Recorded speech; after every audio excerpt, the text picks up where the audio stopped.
na nasa kapatagan na maapektuhan kayo. Dahil naintindihan niyo po, 15 meters peso mataas na at tagaya pasan sa panggawa ng bilang. Pa, sa kini, noong ni palagay, sunod ka, nagbali na labrador. Number 1 yung matagilitan is RPT natin. At ang may taxes na receipt tayo. Plus, no, antong barangay, sa pangilat na ganda, wala share to. Basta tayo taxes natin.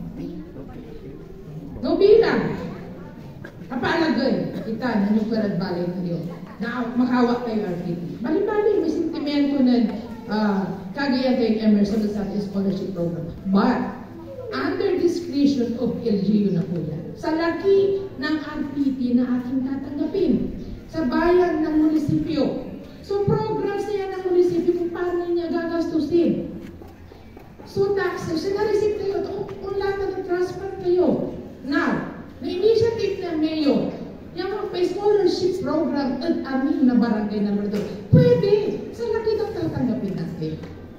Sa laki ng tatanggapin ng barangay na itong program sa Labrador, pwede rin. Katon, sa katulungan kita na sa aratay, gagawin nyo namin is LGU. Natag, iba kasi kayo, sa construction ng Nukula, isang kamalagan sa 7 years. Ako ito ni sampuran taon. Agkuanta. Kung bilang napalabang kami, taluran terminus na mayroong kwanta na kayo. Pero, sa hindi tulong migtan, kasi sikanan nyo, at amin, barangay na Labrador, inggiya tayo. Inggiya tayo, lupanan tayo man-generate na income. So, munisipyo tayo. Tanpanan to ng karoon na trabaho, iray kaagian. Katon, noong malagaya, alam ang trabaho na ba? Na aming kasalukuyan ng construction na sa tayo, Chukla. Sakay umpaway na alitan. Dakal yung investor kung sabi.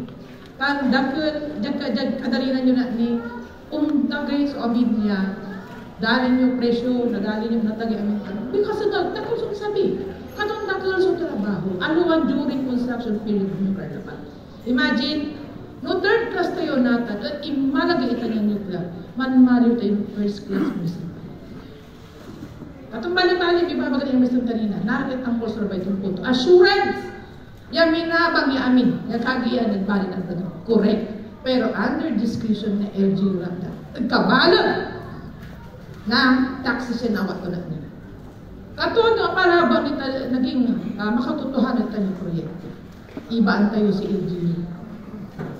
Mampili tayo, too, yung maong yung maneho sa atin, yung finances sa babigat gabanin.